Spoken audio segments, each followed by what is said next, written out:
Right, this is how I do a dead hedge against deer. In the bottom of the hedge you put all your dead wood. There's usually quite a lot of dead wood in a bit of derelict coppice like this. See a load of elder over there. So that goes in the bottom.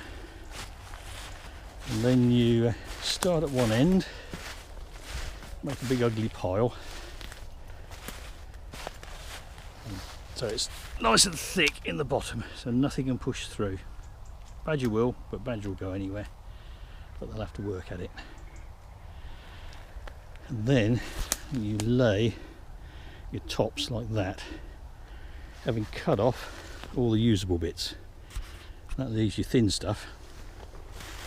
So the whole of all the tops of all these trees, see the tops up there, and they end up being fairly straight because you cut them as you're going from bottom to top when you felled the stems, so they're in movable bits, and you basically fell so you get as close to your hedge as possible, if not landing on it once you started the basic build.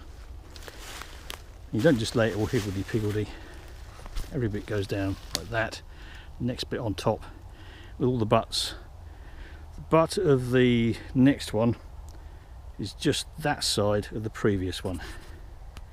Then on the top you shove smaller bits in. See where it slightly changes direction? Still laying all that way. And basically as you're going, what you try and do is lay all the spriggy bits so they're outside of your cant. So that Bambi, when he's approaching up the field, good morning Robin. I've seen a pair of robins here all the time I've been working.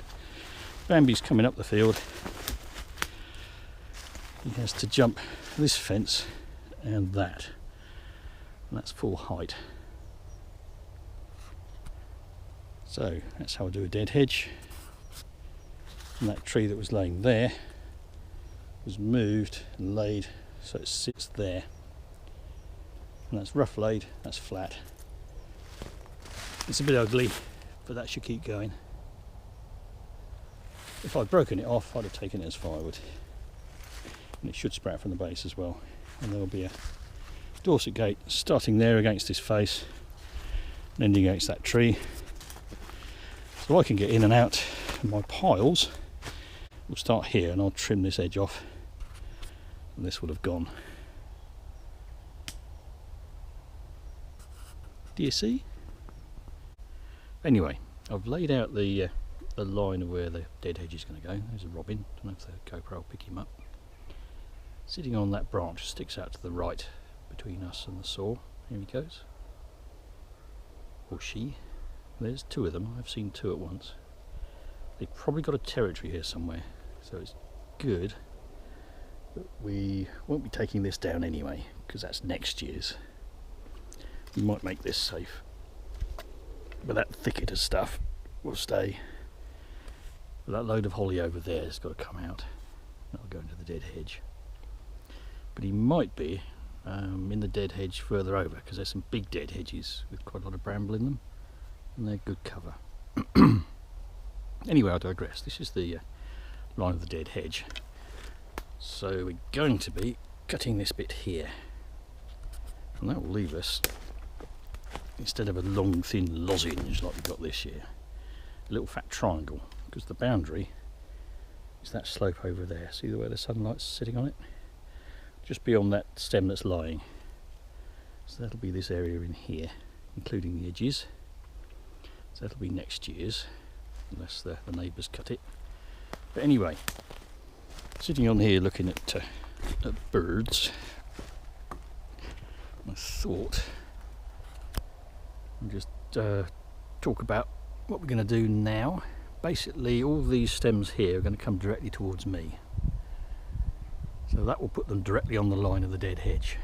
And if we keep going that way, up the hill, different bits will lay on the hedge. These will all basically hit on top of the dead hedge and hang over a bit. So all of these trees will go on here, ones on the far side will go on the other dead hedge. Let's walk along the line of the hedge. Basically, I've taken all the dead bits and chucked them on the line I'm going to take. Started off with 1s and 2s, working out the line, and you can see all the dead wood is on the bottom, making the bottom of the hedge nice and thick. So this stool will come down, that stool will come down, that one will stay till next year, this one will come down. Where the stools are, you can make the hedge a little bit thicker, and we go all the way up here. And we'll probably just come to the right of this really big ancient stool here, and then the dead hedge will turn right along the top of this slope, because you want to build it on top of the slope rather than the bottom of the slope, make it more difficult for Bambi to jump over. And the dead hedge, this stool was dead, completely dead, which is a shame. Dead hedge will go along here,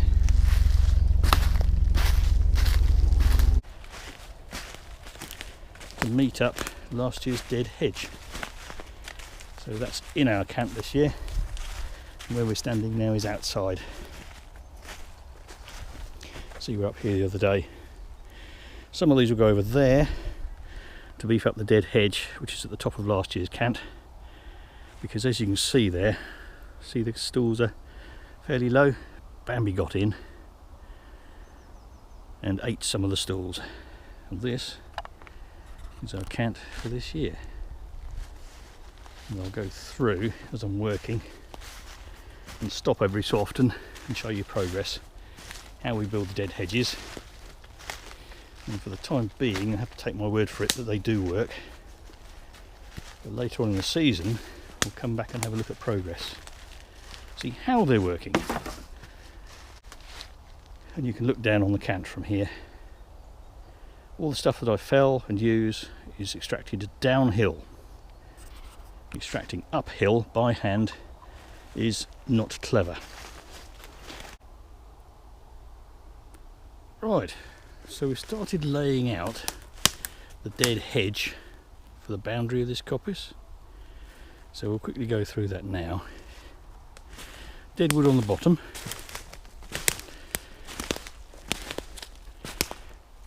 Recently laid it out with just single pieces running up the slope.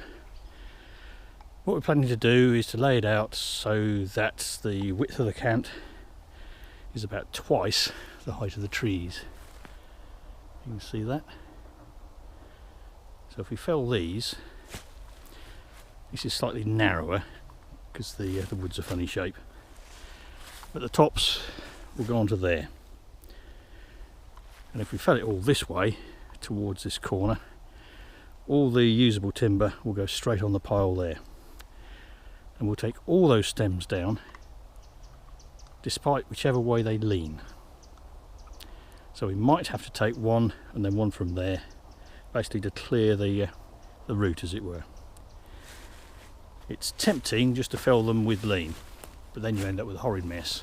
These ones here will get tangled up in there. Do you see? Right, we've set up a post to put the dredging machine on, and we'll put it on time lapse, and we'll have a look at me felling this thing, hopefully without twatting my last good GoPro. Right, let's turn it on again in a couple of minutes. Okay, did you get the idea? Hopefully that came out. Poor GoPro's cold, and so's the battery cold, so it shows not much battery. But there's the start of your dead hedge. We'll just keep going that way, up the slope. But these next stems are going to be awkward. This one I'm going to fell at 90 degrees to lean, so it lands on the hedge. But for precautions, I'm going to put a rope up it. I'm out of practice, so I won't show you that this time. And there's no nice fork on this stem here, and I want the rope, as always, as high as possible. This one here will come here quite nicely, but you see this one going up there, that's in front of it, and I can't get that one unless I do this one first. which is all braided in and out. So I'll have to tackle that bit by bit, nice and gently, and see where we go. Right, going to put you away in the warm for a little while, see if your battery gets better. Right, there we go. Not perfect. Sat back on the saw, so I needed the rope, and you can see the rope vanishing off into there, well out the way, but it's more or less straight on the top, so I don't have to move stuff very far. Right, next job is snedding and sectioning, or cutting the branches off and bucking it, as they say in America. Right, get on with it. Right, so the dead edge is getting on. This is all potentially usable stuff, bean rods. This is all cut today. There's a little bit more gone on there, some bearers. And this is the dead hedge. And you can see where it's all been laid, going down that way. And I started putting some smaller bits in a different angle, and they basically all tangle up in the almost horizontal bits, and the whole thing stands up, and that is well over 8 foot high, nice and thick at the bottom, nice and broad. That takes some jumping. There's a big stool that we saw earlier, is under there now, and this one's mostly come down, just leaving this one. That one's come down, and that one over there. All this has come down today, so 2 and a bit tons. If you look at it commercially, that's not a lot, but I'm not doing this commercially, I'm doing this for nature conservation and the firewood. So you can see, even if you're younger and stronger than me, it'd be difficult to make a living out of this, just as firewood, especially taking the time to do this. So, the dead hedge. You see what we're aiming at? Good, let's do a bit more.